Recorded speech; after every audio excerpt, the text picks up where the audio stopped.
Good day guys, I'm Mini War Painter. In this video I'll reveal to you one of the major stepping stones in miniature painting I needed to arrive at the level I am today. I really enjoy painting capes, cloaks and cloths because it was these textures that pushed me to becoming a better painter by wanting to learn how to get them to look more realistic, as opposed to settling with a recess wash and a couple of edge highlights. I'll catch you after the intro.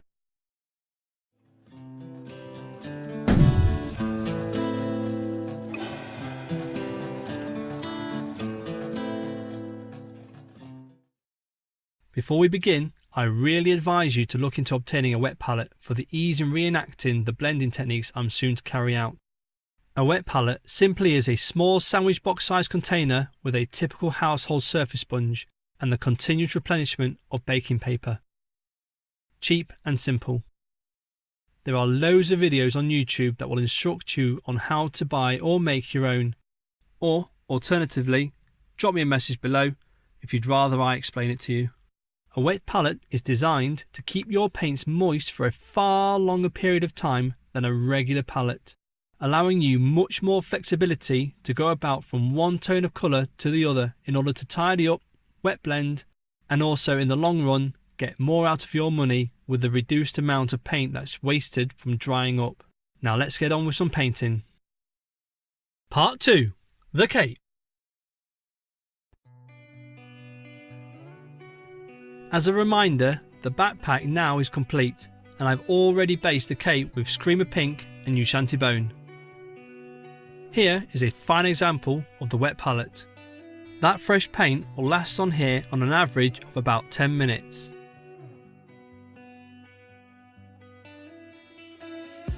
Mixing a bit of Abaddon Black into the Screamer Pink, I'll use this now to start developing my shadows amongst the ripples in the cape.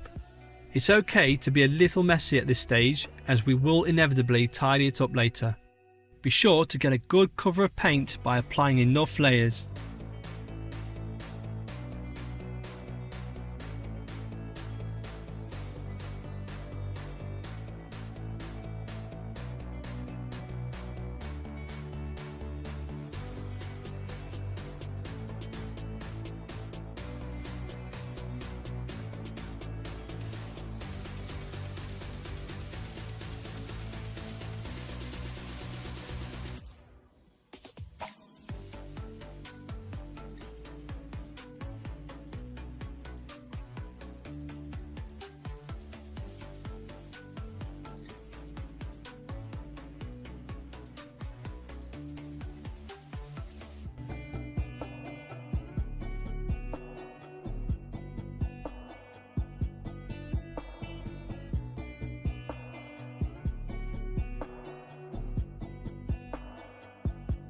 With that stage finished, I'll move on to tidying up the original base colour.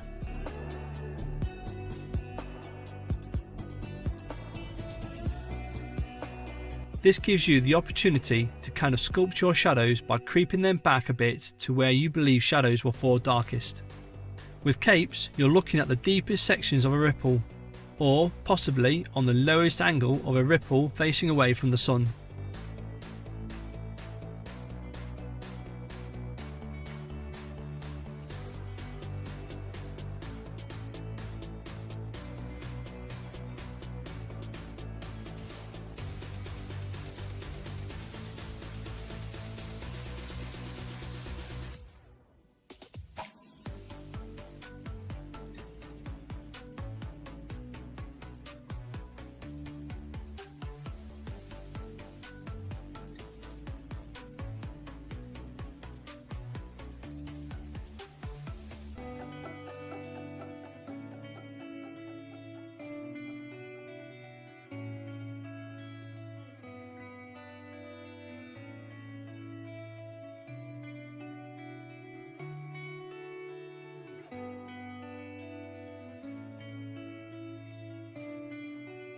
Now with the shadows established, we'll move on to achieving a nice blend of transitions between the base colour of the cape and our shadows. This is achieved by simply adding a little more base colour into your shadow mix, being vigilant to identifying the subtle differences in your mixtures. By mixing a little more water from your pot to this blending tone on your wet palette, you want to attempt to apply a delicate glaze over where the two tones join. With the paint diluted more than usual, you should be able to tint the surface rather than paint it, which in essence will give you multiple tones of transitions as opposed to one, if that makes sense, providing a subtle illusion to the spectator's eye of a smooth blended effect.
Now with the shadows completed, it's time to move on to brightening the upper surfaces of the folds in the cape.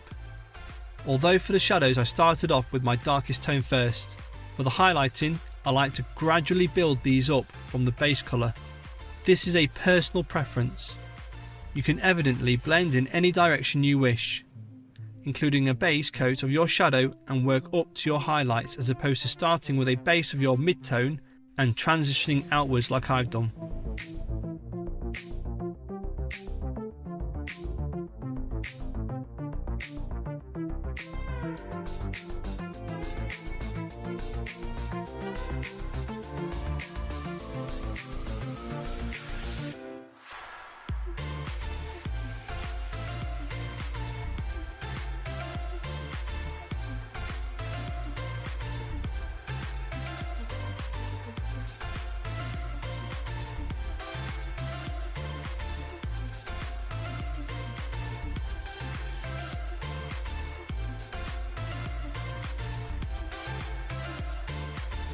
Remember this as well, just because there isn't an aggressive fold in the cloth in some places doesn't mean you can't add some degree of contrasting highlights.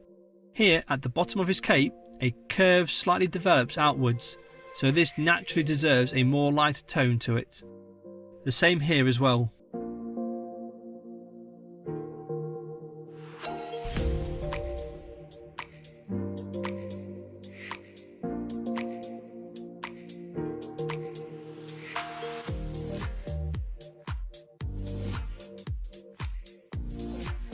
This entire process at some point will seem out of control, but I've learnt you can't really judge your efforts until you've completed what you're doing.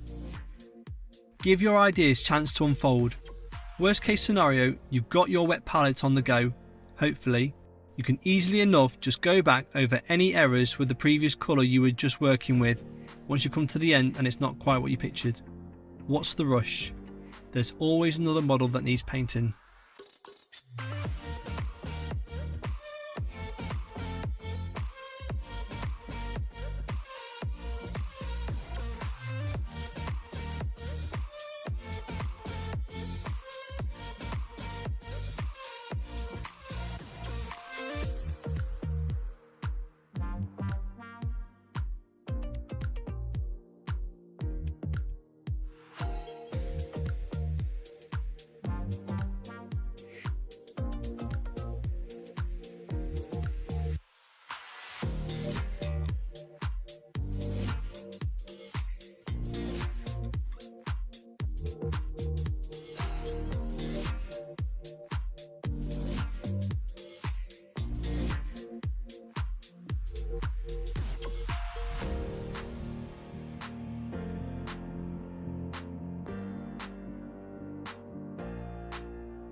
Another thing to note is to make sure you apply enough layers wherever you're brightening up, because light paints tend to be weaker in pigment as opposed to darker paints.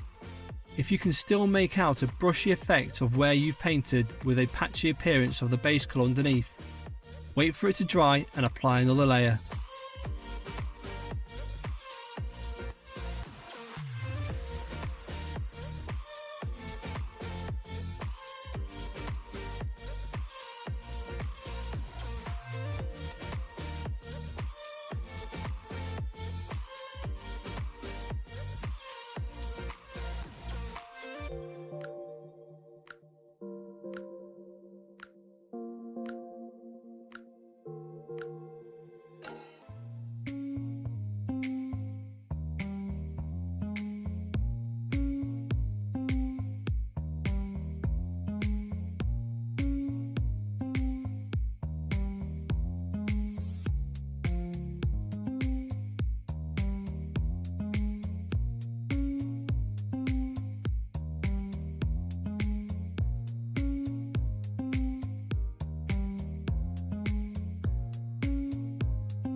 Coming close to finishing now, I mix a little Rakarth flesh into my pink horror to help brighten its hue. It's well worth knowing that adding white isn't always the best way to brighten your colours. Often than not, you'll get a more interesting highlight if you can mix other colours into your layers to develop your highlights rather than white all the time. Call it opinionated, but I believe it to be good advice I once received. And there we are, finished.